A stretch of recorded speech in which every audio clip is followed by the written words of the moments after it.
और यह क्वेश्चन हमारा आर्मी जीडी के एग्जाम में एआरओ सिलचर के 2015 में पूछा गया था। इसमें पूछ क्या रहा है, इसमें पूछ रहा है हमसे कि पृथ्वी पर दिन और रात होते हैं और जिसके चार ऑप्शन क्या दिए गए थे। पहला है दैनिक गति के कारण, दूसरा है वार्षिक गति के कारण और तीसरा है छमाही गति के कारण और चौथा है तिमाही गति के कारण। तो इसका सही आंसर कितना हो जाएगा? इसका सही आंसर है ऑप्शन नंबर ए हमारा बिल्कुल सही हो जाएगा। यानी पृथ्वी पर दिन और रात होते हैं किस कारण से होते हैं? वह होते हैं दैनिक गति के कारण से होते हैं। यानी ऑप्शन नंबर ए हमारा बिल्कुल सही हो जाएगा। दोस्तों ये सारे क्वेश्चन मोस्ट इंपॉर्टेंट क्वेश्चन है। आपके एग्जाम में यही सारे क्वेश्चन देखने को मिल जाएंगे। आप ये सारे क्वेश्चन नोट करते जाना, आपके जब भी एग्जाम लगेगा वहां पे यही सारे क्वेश्चन आपको देखने को मिल जाएंगे। और इसके बाद जो हमारा अगला क्वेश्चन आता है, क्वेश्चन नंबर 2 आता है। यह क्वेश्चन हमसे पूछे गए एआरओ लखनऊ के 2016 में पूछे गया था। इसमें पूछ क्या रहा है कि विंध्याचल और सतपुड़ा पहाड़ियों के बीच से होकर बहने वाली नदी कौन सी होती है? और जिसके चार ऑप्शन क्या है? पहला है नर्मदा नदी, दूसरा है सिंधु नदी, तीसरा है कोसी नदी और चौथा है गोदावरी नदी। तो इसका सही आंसर कितना हो जाएगा? इसका सही आंसर ऑप्शन नंबर ए हमारा बिल्कुल सही हो जाएगा। यानी विंध्याचल और सतपुड़ा पहाड़ियों के बीच से होकर बहने वाली नदी कौन सी है? वह नदी कौन सी हो जाएगी? वह नदी नर्मदा नदी हो जाएगी। ऑप्शन नंबर ए इसका बिल्कुल सही हो जाएगा। और अगला क्वेश्चन हमारा आता है, क्वेश्चन नंबर 3 आता है। इसमें हमसे क्या पूछ रहा है? इसमें पूछ रहा है कि अशोक के शिलालेखों की लिपि क्या होती है? यह क्वेश्चन आपका यार अमेठी के 2017 में पूछा गया था। और जिसके चार ऑप्शन क्या है? पहला है गुरुमुखी, दूसरा है ब्राह्मी और तीसरा है देवनागरी और चौथा ऑप्शन हमारा है हायरोग्लाइफिक्स। तो इसका सही आंसर कितना हो जाएगा? इसका सही आंसर है ऑप्शन नंबर बी हमारा बिल्कुल सही हो जाएगा। यानी अशोक के शिलालेखों की लिपि क्या है? तो अशोक के शिलालेखों की लिपि क्या हो जाएगी? वह हो जाएगी ब्राह्मी लिपि हो जाएगी। ऑप्शन नंबर बी हमारा बिल्कुल सही हो जाएगा। और इसके बाद जो अगला क्वेश्चन आता है, क्वेश्चन नंबर 4 आता है। इसमें हमसे पूछ रहा है कि बिहू निम्नलिखित में से किसका लोकप्रिय उत्सव है? और यह क्वेश्चन आपको यार बरेली के 2014 में पूछे गए थे। जिसके चार ऑप्शन क्या है? पहला है असम, दूसरा है उड़ीसा, तीसरा है बिहार और चौथा है बंगाल। तो इसका सही आंसर कितना होगा? इसका सही आंसर आपका ऑप्शन नंबर ए हमारा बिल्कुल सही हो जाएगा। यानी कि बिहू निम्नलिखित में से किसका लोकप्रिय उत्सव होता है? वह किसका लोकप्रिय उत्सव हो जाएगा? वह असम राज्य का लोकप्रिय उत्सव होता है। ऑप्शन नंबर ए हमारा बिल्कुल सही हो जाएगा। दोस्तों ये सारे क्वेश्चन मोस्ट इंपोर्टेंट, ये क्वेश्चन सारे क्वेश्चन आपके आर्मी जीडी के एग्जाम में पूछे गए। सारे ये क्वेश्चन लिख लेना, आप एग्जाम में यही सारे क्वेश्चन आपको देखने को मिल जाएंगे। और इसके बाद हमारा अगला क्वेश्चन आया था, क्वेश्चन नंबर 5 आया था। इसमें हमसे पूछ रहा है कि महात्मा गांधी को राष्ट्रपिता के रूप में उल्लेख सबसे पहले किसने किया था? और यह क्वेश्चन आपका यारो लुधियाना के 2013 में पूछा गया था। और जिसके चार ऑप्शन क्या है? पहला सुभाष चंद्र बोस, दूसरा जवाहरलाल नेहरू, तीसरा वल्लभ भाई पटेल और चौथा इनमें से कोई नहीं। तो इसका सही आंसर कितना हो जाएगा? इसका सही आंसर ऑप्शन नंबर ए हमारा बिल्कुल सही हो जाएगा। यानी महात्मा गांधी को राष्ट्रपिता के रूप में उल्लेख सबसे पहले किसने किया था? तो वह सुभाष चंद्र बोस ने सबसे पहले उल्लेख किया था। ऑप्शन नंबर ए हमारा बिल्कुल सही हो जाएगा। और इसके बाद अगला क्वेश्चन आता है, क्वेश्चन नंबर 6 आता है। इसमें हमसे पूछ रहा है कि कितने वर्ष के पश्चात राष्ट्रीय जनगणना होती है? और यह क्वेश्चन आपका यारो अंबाला के 2016 में पूछा गया था। और जिसके चार ऑप्शन क्या है? पहला है 10, दूसरा है 5, तीसरा है 3 और चौथा है 25। तो इसका सही आंसर कितना हो जाएगा? इसका सही आंसर आपका ऑप्शन नंबर ए हमारा बिल्कुल सही हो जाएगा। यानी कितने वर्ष के पश्चात राष्ट्रीय जनगणना होती है? कितने वर्ष के पश्चात होती है? वह होती है 10 वर्ष के पश्चात राष्ट्रीय जनगणना होती है। ऑप्शन नंबर ए हमारा बिल्कुल सही हो जाएगा। दोस्तों ये सारे क्वेश्चन नोट करते चलिएगा। और अगला क्वेश्चन हमारा क्वेश्चन नंबर 7 आता है। इसमें हमसे पूछ रहा है कि काजीरंगा राष्ट्रीय पार्क कहाँ पर है? और यह क्वेश्चन आपको एआरओ बरेली के 2014 में पूछा गया था। जिसके चार ऑप्शन क्या दिए गए थे? पहला है उड़ीसा में, दूसरा है महाराष्ट्र में, तीसरा है असम में और चौथा इनमें से कोई नहीं। तो इसका सही आंसर कितना होगा? इसका सही आंसर आपका ऑप्शन नंबर सी हमारा बिल्कुल सही हो जाएगा। यानी काजीरंगा राष्ट्रीय पार्क कहाँ पे है? यह असम राज्य में स्थित है। ऑप्शन नंबर सी इसका बिल्कुल सही हो जाएगा। और अगला क्वेश्चन हमारा क्वेश्चन नंबर 8 आता है। इसमें हमसे पूछ रहा है कि चिकित्सक दिवस किस दिन मनाया जाता है? और यह क्वेश्चन आपका एआरओ रांची के 2015 में पूछा गया था। और जिसके चार ऑप्शन क्या है? पहला 1 अप्रैल, दूसरा 1 मई, तीसरा 1 जुलाई और चौथा क्या 1 जून। तो इसका सही आंसर कितना होगा? इसका सही आंसर आपका ऑप्शन नंबर सी हमारा बिल्कुल सही हो जाएगा। यानी चिकित्सक दिवस किस दिन मनाया जाता है? चिकित्सक दिवस कब मनाया जाता है? यह मनाया जाता है 1 जुलाई को चिकित्सक दिवस मनाया जाता है। ऑप्शन नंबर सी इसका बिल्कुल सही हो जाएगा। दोस्तों ये सारे क्वेश्चन आपके आर्मी जीडी एग्जाम में आए हुए हैं, क्योंकि आर्मी के एग्जाम सबसे ज्यादा रिपीटेड क्वेश्चन पूछा जाता है। अब ये सारे क्वेश्चन नोट कर लेना, आप एग्जाम में यही सारे क्वेश्चन देखने को मिल जाएंगे। और जो हमारा अगला क्वेश्चन आता है, क्वेश्चन नंबर 9 आता है। इसमें हमसे पूछ रहा है कि नेपाल की राजधानी काठमांडू किस नदी के तट पर स्थित है? और यह क्वेश्चन आपका यारो बरेली के 2016 में पूछा गया था। और जिसके चार ऑप्शन क्या है? पहला है कोसी नदी के, दूसरा है गोदावरी नदी के, तीसरा है बागमती नदी के और चौथा क्या नारायणी नदी के। तो इसका सही आंसर कितना होगा? इसका सही आंसर आपका ऑप्शन नंबर सी हमारा बिल्कुल सही हो जाएगा। यानी नेपाल की राजधानी काठमांडू किस नदी के तट पर स्थित है? किस नदी के तट पर स्थित है? यह बागमती नदी के तट पर स्थित है। ऑप्शन नंबर सी हमारा बिल्कुल सही हो जाएगा। और अगला क्वेश्चन हमारा क्वेश्चन नंबर 10 आता है। इसमें हमसे पूछ रहा है कि सूर्य के चारों तरफ एक परिक्रमा के लिए निम्न में से कौन सा ग्रह अधिकतम समय लेता है। और यह क्वेश्चन आपको यारो लखनऊ के 2013 में पूछा गया था, जिसके 4 ऑप्शन क्या है। पहला है पृथ्वी, दूसरा है मंगल, तीसरा है बृहस्पति और चौथा है शुक्र। तो इसका सही आंसर कितना हो जाएगा। इसका सही आंसर आपका ऑप्शन नंबर सी हमारा बिल्कुल सही हो जाएगा। यानी सूर्य के चारों तरफ एक परिक्रमा के लिए निम्न में से कौन सा ग्रह अधिकतम समय लेता है, कौन सा ग्रह लेता है, वह बृहस्पति ग्रह जो है वो सबसे ज्यादा समय लेता है। ऑप्शन नंबर सी हमारा बिल्कुल सही हो जाएगा। और अगला क्वेश्चन हमारा क्वेश्चन नंबर 11 आता है। इसमें हमसे पूछ रहा है कि औरंगजेब का मकबरा कहाँ पर स्थित है। और यह क्वेश्चन आपको यार अमेठी के 2015 में पूछा गया था। और जिसके 4 ऑप्शन क्या है। पहला है आगरा, दूसरा है दिल्ली, तीसरा है औरंगाबाद और चौथा है कानपुर। तो इसका सही आंसर कितना हो जाएगा। इसका सही आंसर आपका ऑप्शन नंबर सी हमारा बिल्कुल सही हो जाएगा। यानी औरंगजेब का मकबरा कहाँ पर स्थित है, औरंगजेब का मकबरा कहाँ स्थित हो जाएगा, वह औरंगाबाद में स्थित है। ऑप्शन नंबर सी इसका बिल्कुल सही हो जाएगा। और अगला क्वेश्चन हमारा क्वेश्चन नंबर 12 आता है। इसमें हमसे पूछ रहा है कि पानीपत का दूसरा युद्ध किनके मध्य हुआ था। और यह क्वेश्चन आपका यारो जालंधर के 2012 में पूछा गया था। और जिसके 4 ऑप्शन क्या है। पहला है हमारा अकबर और महाराणा प्रताप, दूसरा है अकबर और हेमू और तीसरा है बाबर और महाराणा प्रताप और चौथा क्या बाबर और हेमू। तो इसका सही आंसर कितना हो जाएगा। इसका सही आंसर आपका ऑप्शन नंबर बी हमारा बिल्कुल सही हो जाएगा। यानी पानीपत का दूसरा युद्ध किनके मध्य हुआ था, ये किनके मध्य हुआ था, यह हुआ था अकबर और हेमू के बीच मध्य हुआ था। ऑप्शन नंबर बी हमारा बिल्कुल सही हो जाएगा। दोस्तों ये सारे क्वेश्चन नोट करते चलिएगा। और इसके बाद जो अगला क्वेश्चन आता है क्वेश्चन नंबर 13 आता है। इसमें हमसे पूछ रहा है कि वर्तमान में भारतीय संविधान में कितनी राजभाषाएं वर्णित हैं।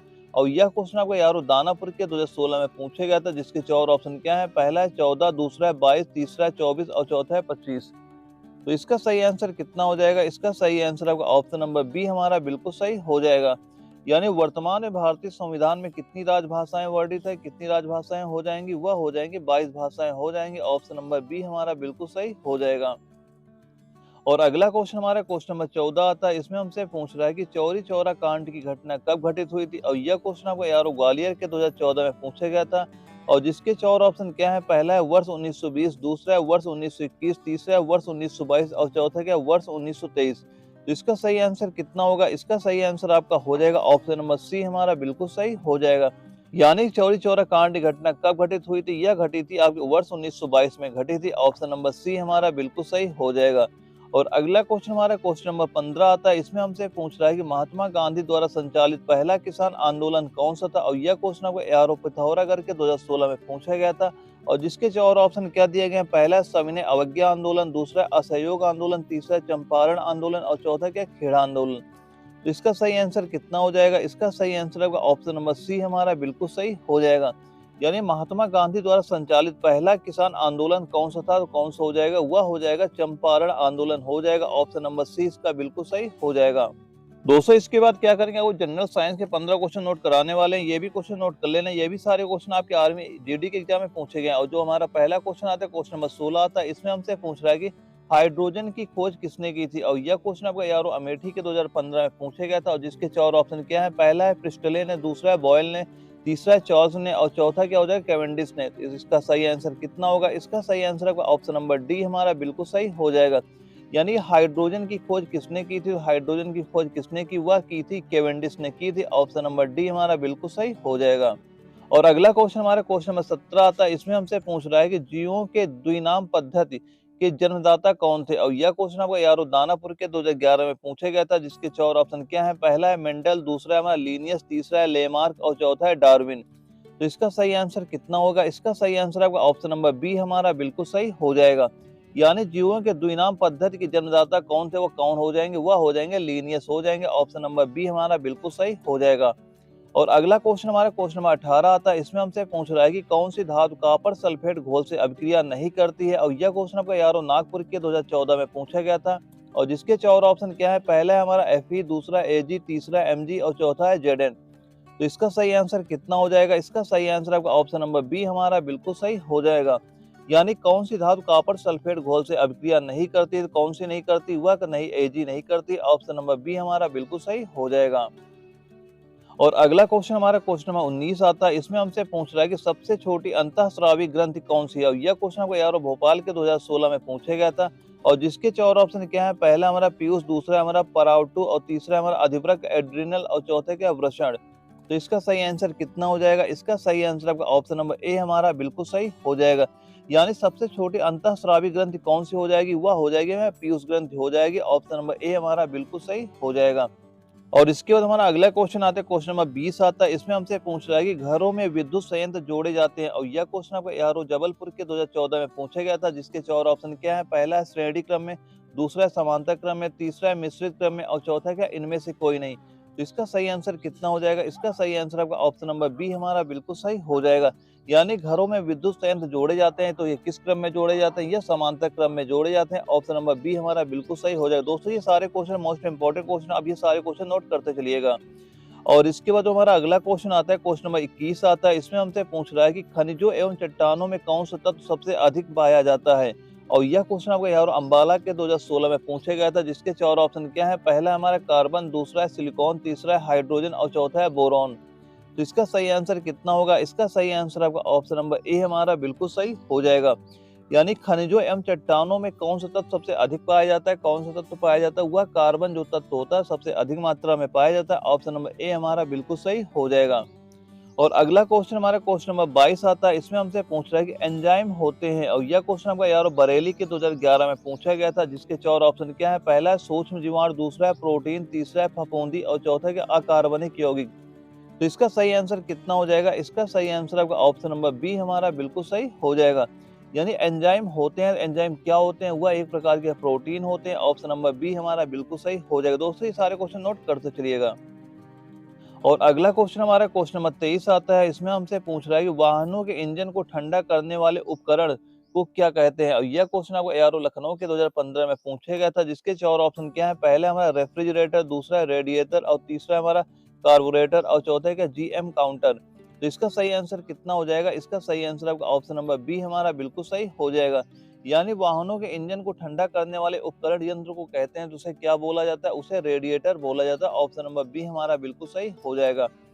और अगला क्वेश्चन हमारा क्वेश्चन नंबर 24 आता है। इसमें हमसे पूछ रहा है कि निम्नलिखित में से कौन सा रोग सबसे घातक है? और यह क्वेश्चन आपको एआरओ नागपुर के 2017 में पूछा गया था, और जिसके 4 ऑप्शन क्या है? पहला है चेचक, दूसरा है पोलियो, तीसरा है मलेरिया, और चौथा है एड्स। तो इसका सही आंसर कितना हो जाएगा? इसका सही आंसर आपका ऑप्शन नंबर डी हमारा बिल्कुल सही हो जाएगा।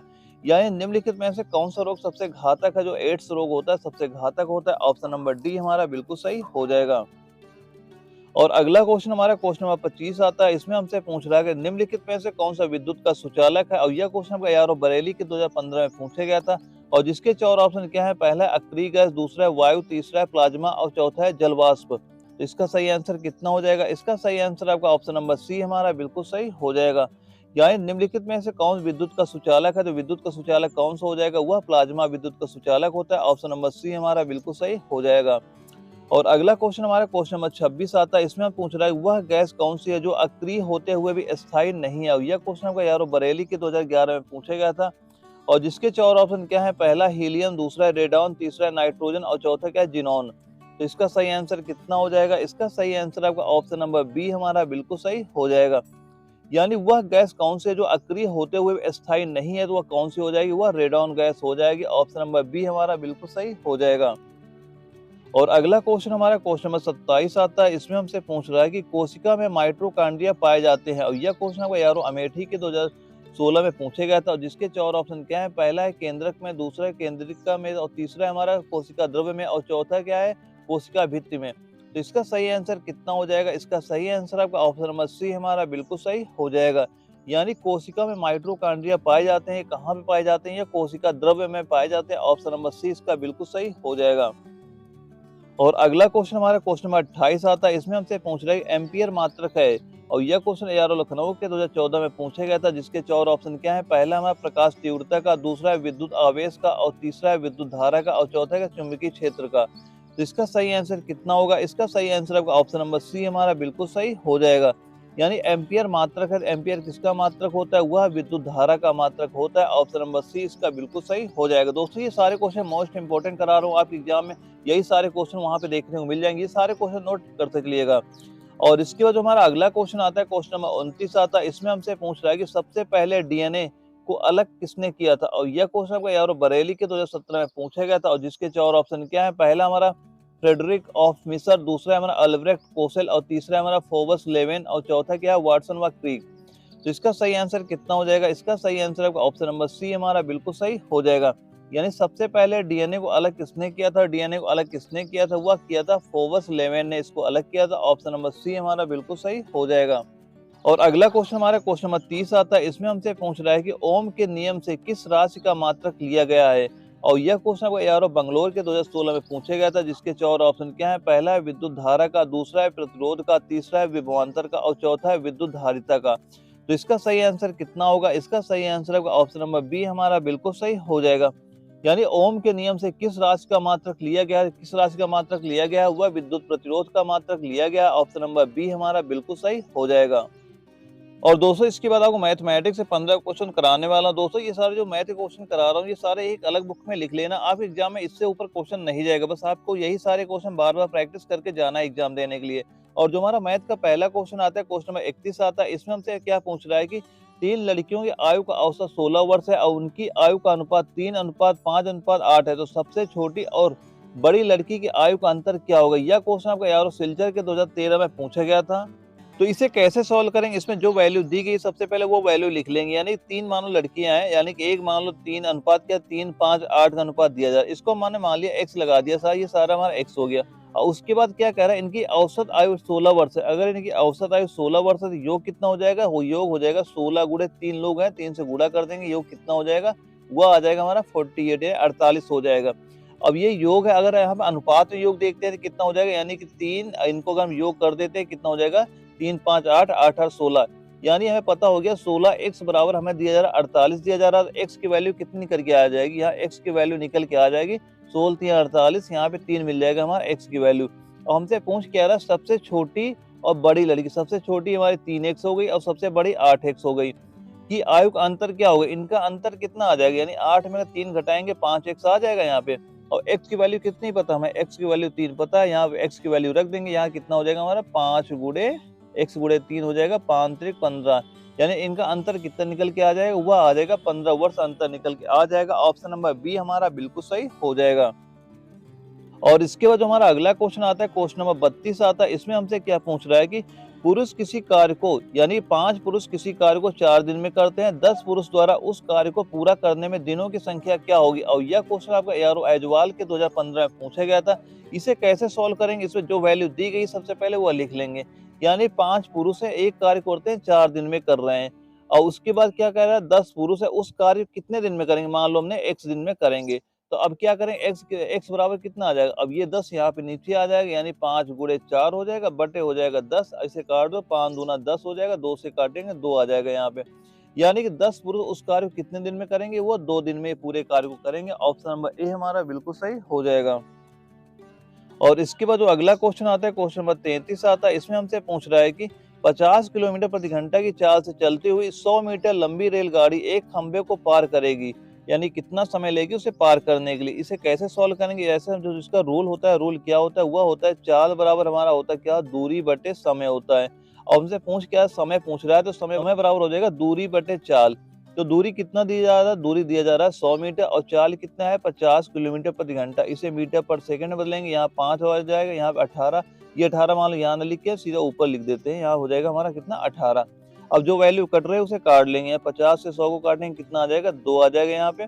अब इसे गुणा कर देंगे, कितना हो गया? 18 दूनी 36, नीचे कितना है? 5, यानी कितना हो गया? 36/5। अब 5 का भाग अगर हम 36 में करते हैं कितनी बार जाएगा? यहाँ पे जाएगा कितनी बार जाएगा? ये जाएगा यहाँ पे 7 बार, तो यहाँ कितना हो जाएगा? 35 हो जाएगा।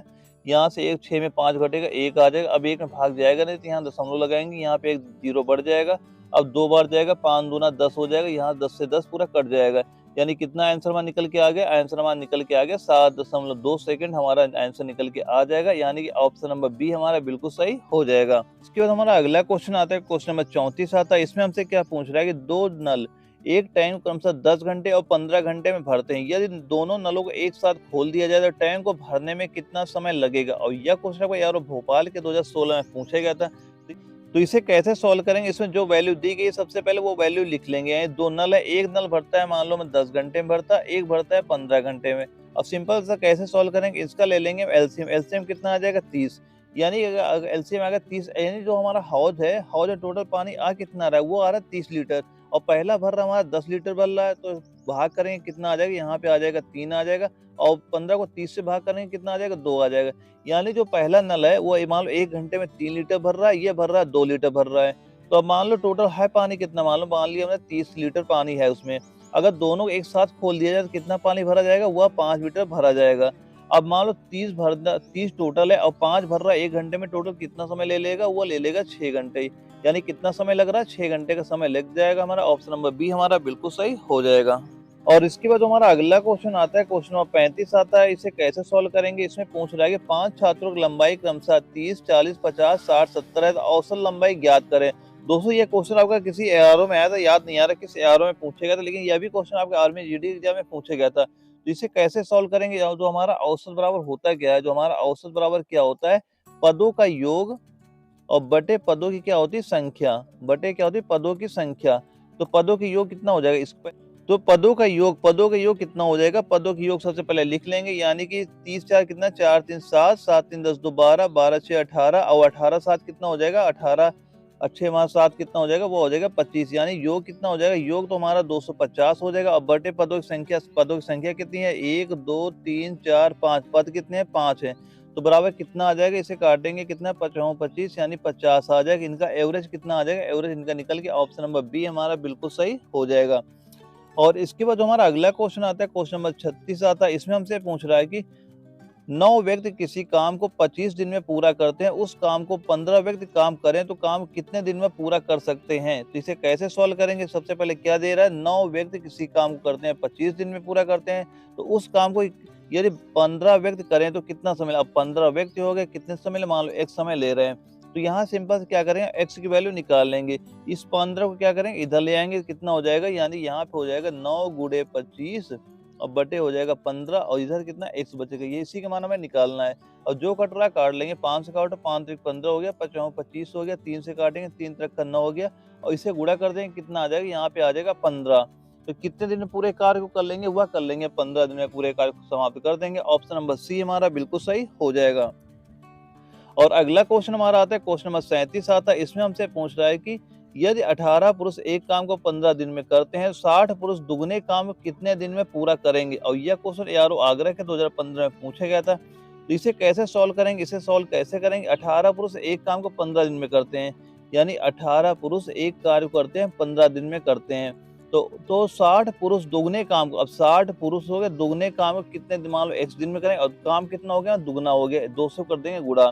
अब यहाँ से एक्स की वैल्यू निकालनी है, एक्स की वैल्यू कैसे निकालें, जो कट रहा काट लेंगे, यानी कितना हो जाएगा, 2 गुणे 18 गुणे 15 और बटे कितना कर देंगे, 60 कर देंगे। यहाँ से 15 चौको 60 हो जाएगा, 4 हो जाएगा, यहाँ पे 2 से काटेंगे कितना, 2 9 4 हो जाएगा और 2 से 18 काटेंगे कितना आ जाएगा, 9 आ जाएगा। यानी कितने दिन में करेंगे, वो 9 दिन में करेंगे। ऑप्शन नंबर सी हमारा बिल्कुल सही हो जाएगा। आता है क्वेश्चन नंबर हमारा 39 आता है। इसमें हमसे क्या पूछ रहा है, इसमें हमसे पूछ रहा है कि एक कार 108 किलोमीटर प्रति घंटे की रफ्तार से दौड़ते हुए 15 सेकंड में कितनी दूरी तय करेगी। और यह क्वेश्चन आपका यारो बरेली के 2012 में यह क्वेश्चन पूछा गया था। तो इसके कैसे सॉल्व करेंगे, इसमें हमसे पूछ रहा है कितनी दूरी तय करेगी। तो हमारा जो दूरी बराबर कितना हो जाएगा, दूरी बराबर हमारा हो जाएगा चाल गुणे समय। चाल कितना दे रहा है, चाल हमारा दे रहा है 108 किलोमीटर प्रति घंटा और समय कितना दिया जा रहा है, समय दिया जा रहा है 15 सेकंड। समय हमारा सेकंड में दिया जा रहा है, लेकिन जो चाल है किलोमीटर प्रति घंटा में, इसे मीटर पर सेकंड बदलेंगे, क्या करेंगे, इसे गुणा कर देंगे 5/18 से। अब इसमें जो वैल्यू कट रहेगी वो वैल्यू हम सिंपल से काट लेंगे, वहां से हमारा आंसर निकल के आ जाएगा। अब काटो से कितना आएगा, 3 से काटेंगे कितना, 3 18 हो जाएगा। इससे 3 से काटेंगे 3 तक का 9 हो जाएगा, 3 18 हो जाएगा। और इधर काटेंगे 6 36 हो जाएगा और इधर काटेंगे 5 30, यानी कि 30 गुणे 15 और 15 क्या हो जाएगा 45, यानी हमारी जो दूरी निकल के आ जाएगी कितनी आ जाएगी, 450 मीटर दूरी हमारी आ जाएगी। ऑप्शन नंबर सी हमारा बिल्कुल सही हो जाएगा। और इसके बाद हमारा अगला क्वेश्चन आता है, क्वेश्चन नंबर 40 आता है। इसमें हमसे पूछ रहा है कि यदि 25 आदमी किसी काम को 24 दिन में करते हैं तो बताओ कितने आदमी इस काम को 20 दिन में कर सकेंगे। और यह क्वेश्चन आपका यारो शिमला में 2015 में पूछेगा। इसे कैसे सॉल्व करेंगे, यानी 25 आदमी किसी कार्य को 24 दिन में कर रहे हैं, यानी मान लो 25 आदमी हो किसी कार्य को करते हैं 24 दिन में, तो बताओ कितने आदमी इस कार्य को 20 दिन में करेंगे। मान लो x आदमी इस कार्य को 20 दिन में करेंगे, तो यहाँ x की वैल्यू कितनी आ जाएगी, यह आ जाएगी यहाँ 25 गुणे 24 और बटे कर देंगे 20। जो कट रहा काट लेंगे, मान लो 5 से काटो, यहाँ कितना 5 चौको 20 हो जाएगा, 25 आ जाएगा, 4 से काटेंगे 6 आ जाएगा और 5 गुणे 6 कितना हो जाएगा, वह 30 आ जाएगा हमारा। यानी इसका सही आंसर कितना हो जाएगा, ऑप्शन नंबर ए हमारा बिल्कुल सही हो जाएगा। दोस्तों ये सारे क्वेश्चन आपको इसी तरह सॉल्व करना है, तभी आपके एग्जाम में टाइम आपका बच पाएगा। और इसके बाद हमारा अगला क्वेश्चन आता है, क्वेश्चन नंबर 41 आता है। इसमें हमसे पूछ रहा है कि 5 वर्ष में कितने रुपए 8% वार्षिक ब्याज की दर से 1400 रुपया हो जाएगा। और यह क्वेश्चन आपको यारो दानापुर के 2017 में पूछा गया था। तो इसे आप कैसे सॉल्व करेंगे, इसमें दिया क्या जा रहा है, हमारा जो मिश्रधन दिया जा रहा है, मिश्रधन बराबर होता है क्या, हमारा मूलधन होता है और सिंपल इंटरेस्ट यानी साधारण ब्याज होता है। और इसमें जो हमारा मूलधन होता है ये 100% होता है, और जो हमारा दर होता है यानी जो हमारा ब्याज होता है, ब्याज क्या होता है, ब्याज होता है हमारा जो दर होती है और गुणे समय, इनका जो होता है वो हमारा ब्याज निकलता है। यानी कि हमारा ब्याज कितना निकल के आ जाएगा, यानी 5 वर्ष समय है और दर हमारी 8% है, यानी पनवट 40, यानी ब्याज हमारा कितना आ जाएगा, 40% आ जाएगा। तो यहाँ से कितना हो जाएगा, यानी 140 बराबर कितने दिया जा रहा है, वह दिया जा रहा है 1400 के बराबर दिया जा रहा है हमारा। यानी कि 140% बराबर हमारा कितना हो गया, 1400 के बराबर हो गया। तो हमसे पूछ रहा है हमारा इसका जो हमारा धन कितना होगा, और धन होता है कितना, वो 100%। यानी 140% अगर 1400 के 100% कितना हो जाएगा, इससे हम काटेंगे, यहाँ से कितना आ जाएगा, यहाँ निकल के आ जाएगा 10। यानी 1% बराबर अगर 10 के है तो 100% बराबर कितना हो जाएगा, 100% बराबर हो जाएगा 10 गुणे 100। यानी इसे सॉल्व करें कितना आ जाएगा, यहाँ से 1000 निकल के आ जाएगा। यानी ऑप्शन नंबर बी जो है वो हमारा बिल्कुल सही हो जाएगा। दोस्तों ये सारा क्वेश्चन आप इसी तरह सॉल्व करना, एक दो बार प्रैक्टिस करना, आप बहुत ही आसानी से ये सारे क्वेश्चन सॉल्व कर लोगे आप। और उसके बाद हमारा अगला क्वेश्चन आता है, क्वेश्चन नंबर 42 आता है। इसमें क्या पूछ रहा है कि यदि क्रय मूल्य बराबर 500 और लाभ 20% तो विक्रय मूल्य कितना होगा। और यानी हमारा अगर 500 रुपए हो गया और लाभ हमसे कितना मिल रहा है 120%, यानी 20% कितना हो जाएगा, 120/100 कर देंगे, यहाँ से 2 जीरो काट देंगे, 12 पंचे हमारा हो जाएगा 60 हो जाएगा। यहाँ से कितना हो जाएगा, 600 रुपये हमारा धन निकल के आ जाएगा। ऑप्शन नंबर बी हमारा बिल्कुल सही हो जाएगा। और इसके बाद जो अगला क्वेश्चन आता है, क्वेश्चन नंबर हमारा आता है 43 आता है। ये क्वेश्चन कैसे सॉल्व करेंगे, यह क्वेश्चन आपका यार अम्बाला के 2014 में पूछा गया था। इसमें पूछ क्या रहा है कि 0.0036 का वर्गमूल क्या होगा। यानी क्या दिया जा रहा है, 0.0036 का वर्गमूल क्या होगा। अगर हम यहाँ पे ये दशमलव हटाएंगे कितना हो जाएगा, यानी 4 यानी 4 जीरो नीचे लिख देंगे। अब इसे सिंपल सा हम इसका क्या निकालेंगे, वर्गमूल निकाल दो यहाँ से। यानी यहाँ कितना हो गया, हमारे यहाँ बच रहा है केवल 36, 36 का वर्गमूल कितना हो जाएगा, वो हो जाएगा 6। और यहाँ पे मान लो 100 से मान लो 2 बार लिखा है, यानी कितना एक अंक लिखेंगे और 2 बार क्या 2 जीरो हमारे निकल के आएंगे। यानी कितना हो गया हमारा, यानी अगर 6/100 हो गया हमारा ये, यहाँ पे कितना लिखे, पहले लिखा हुआ 6 और 2 अंक बाद दशमलव लगा देंगे, एक अंक ये हो गया, दूसरा अंक ये हो गया, यहाँ पे लगा देंगे हम दशमलव। तो हमारा आंसर कितना हो जाएगा, जो हमारा आंसर निकल के आ जाएगा वह कितना हो जाएगा, यानी कि 0.06, यानी ऑप्शन नंबर ए हमारा बिल्कुल सही हो जाएगा। और इसके बाद जो अगला क्वेश्चन आता है, क्वेश्चन नंबर 44 आता है। इसमें हमसे क्या पूछ रहा है, इसमें पूछ रहा है कि ए और बी मिलकर एक काम को 16 दिन में कर सकते हैं और ए अकेला उस काम को 24 दिन में कर सकता है। बताइए बी अकेला उस कार्य को कितने दिन में करेगा। यह क्वेश्चन आपको यारो ग्वालियर के 2017 में पूछा गया था। तो इसे कैसे सॉल्व करेंगे, ए और बी, यानी ए हो गया और ये बी हो गया, दोनों मिलकर एक कार्य को करते हैं 16 दिन में कर रहे हैं। और उसके बाद कह रहा है जो ए है अकेला उस कार्य को कर रहा है कितने 24 दिन में। इसे सिंपल से क्या करें, इसका एलसीएम ले लो, एलसीएम कितना हो जाएगा, वो हो जाएगा 48। अब ए बी पूरे कार्य को कितने दिन में करेंगे, वह करेंगे 16 3 48, यानी इसके एलसीएम से भाग कर देंगे, यहाँ पे 3 आ जाएगा और 24 को 48 से भाग करेंगे कितना हो जाएगा, 2 आ जाएगा। यहाँ पे ये बताओ 3 क्यों आ रहा है, यहाँ पे 2 क्यों आ रहा है, क्योंकि इसमें 2 लोग हैं, यानी इसलिए इसका 3 पे ज्यादा मान आ रहा है। यहाँ पे ए अकेला है इसलिए 2 आ रहा है, तो कितना ज्यादा आ रहा है, वो ज्यादा आ रहा है, 1 आ रहा है। और 1 ज्यादा क्यों आ रहा है, क्योंकि यहाँ पे जो बी है, बी शामिल नहीं है। यानी जो बी है एक दिन में अगर एक कार्य कर रहा है तो 48 कार्य करने कितना समय लगेगा, उसे हम 1 से भाग कर देंगे, यहाँ से कितना निकल के आ जाएगा, 48 हमारा निकल के आ जाएगा। यही हमारा क्या हो जाएगा, आंसर हो जाएगा। यानी ऑप्शन नंबर डी हमारा बिल्कुल सही हो जाएगा। और इसके बाद जो हमारा अगला क्वेश्चन आता है, क्वेश्चन नंबर 45 आता है। इसमें इसे कैसे सॉल्व करें, इसमें जो वैल्यू दी गई है उसे सिंपल से वैसे लिख लेंगे। और यह क्वेश्चन आपका एआरओ आगरा के 2014 में पूछा गया। तो इसे कैसे सॉल्व करेंगे, सबसे पहले क्या लिखे, दशमलव लगा दिया यहाँ पे। और कितने, यहाँ कितना जीरो लिखा, 1 2 3 जीरो लिखा है, फिर 2 लिखा है। और उसके बाद क्या, फिर दशमलव लिखेंगे। और उसके बाद क्या, 1 जीरो है, फिर यहाँ पे 2 है, और उसके बाद कोई अंक नहीं है तो मान लो 0 लिख देते हैं यहाँ पे। और फिर लगाएंगे दशमलव, यहाँ पे कितना हो जाएगा, ये 0 हो जाएगा, ये 0 हो गया, ये 2 हो गया, फिर यहाँ पे लिख देंगे 0। अब इसी को सिंपल से जोड़ दो, यहाँ कितना हो जाएगा, यहाँ पे 2 हो जाएगा, इधर कितना 2 हो गया, यहाँ पे कितना 2 हो गया, और इधर कितना हो गया 0 हो गया, ये हो गया दशमलव। और यही हमारा क्या हो जाएगा आंसर, यानी 0.0 222 यानी 0.0 यानी ऑप्शन नंबर ए हमारा क्या हो जाएगा, बिल्कुल सही आंसर हमारा हो जाएगा। और दोस्तों इसके बाद क्या करेंगे, जो 5 क्वेश्चन आपके जीडी के एग्जाम में रीजनिंग में आते हैं 5 क्वेश्चन वो भी सॉल्व करा रहे हैं, ये भी क्वेश्चन आप लिख लेना, यही क्वेश्चन आपको वहाँ पे देखने को मिल जाएंगे। और जो हमारा रीजनिंग का पहला क्वेश्चन है क्वेश्चन नंबर 46 है, इसमें क्या पूछ रहा है कि ए बी का भाई है, सी ए की माँ है, बी डी का पोती है, तो एफ का ए का पुत्र है और एफ का डी से क्या संबंध है, या एआरओ बरेली की 2017 पूछा गया था। इसे कैसे सॉल्व करें, इसमें जो वैल्यू दी गई सबसे पहले वो लिख लेंगे, यानी एक हमारा ए हो गया, यह हो गया बी हो गया, ये दोनों क्या हो गया, भाई हैं। अगर भाई हैं तो मान लो प्लस लिख दिया यहाँ पे। और उसके बाद क्या है, सी ए की माँ है। अब जो ये सी है, अगर ए की माँ है तो बी की भी माँ हो जाएगी, यानी ये औरत है, इसे क्या कर देंगे, माइनस कर देंगे। और इसके बाद क्या कह रहा है, बी डी की पोती है, और जो बी है वह क्या है, डी की पोती है। तो डी की पोती कब होगी, जब ये डी हमारे यहाँ पे आया होगा तब ये डी की पोती होगी। तो यहाँ से इसको कर देंगे ऊपर। और उसके बाद क्या कह रहा है हमारा कि एफ ए का पुत्र है, यानी जो एफ है, जो एफ है हमारा ए का पुत्र है, एफ पुत्र है, जैसे इसके नीचे कर देंगे, यहाँ मान लो प्लस लिख दिया। और उसके बाद क्या पूछ रहा है, एफ का डी से क्या संबंध है, यानी एफ का डी से क्या संबंध है। तो एफ का डी से क्या संबंध है, अब क्या लग रहा है यहाँ पे, ये संबंध क्या आ जाएगा, परपोता का संबंध निकल के आ जाएगा। ऑप्शन नंबर डी हमारा बिल्कुल सही हो जाएगा। और इसके बाद जो अगला क्वेश्चन आता है हमारा क्वेश्चन नंबर 47 आता है, इसमें क्या पूछ रहा है कि ये कोड भाषा में फ्रेंड को लिखा जा रहा है, यानी FRIEND को लिखा जा रहा है, GQJDOC के रूप में लिखा जाता है। तो उस भाषा में PEACE को कैसे लिखा जाएगा। सबसे पहले जो ऊपर दिए गए वो लिख लेते हैं, यानी जो हमारा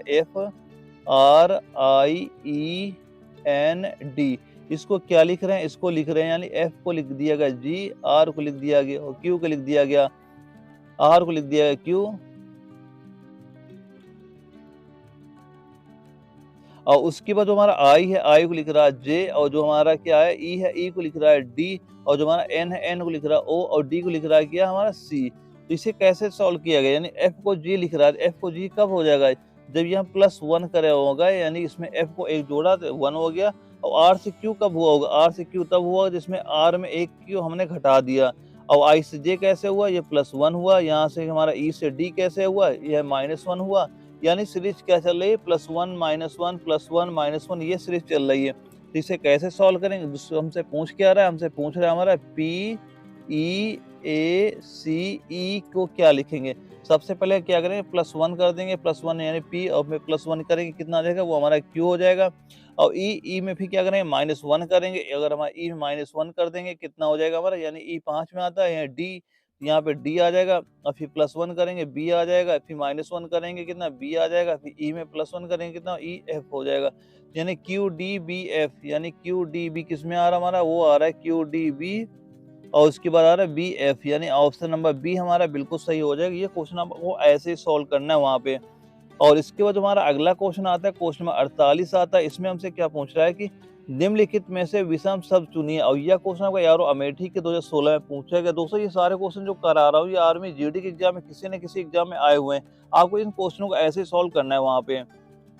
और इसमें कैसे सॉल्व करेंगे, इसमें क्या दिया जा रहा है, यानी कि एक खाड़ी है, द्वीप है, प्रायद्वीप है, अंतरीप है। इसमें कौन सा भिन्न है, इसमें कौन सा भिन्न हो जाएगा, वो ऑप्शन नंबर डी जो हमारा हो जाएगा वो इनसे भिन्न हो जाएगा। यानी ऑप्शन नंबर डी क्या हो जाएगा, इसका हो जाएगा भिन्न।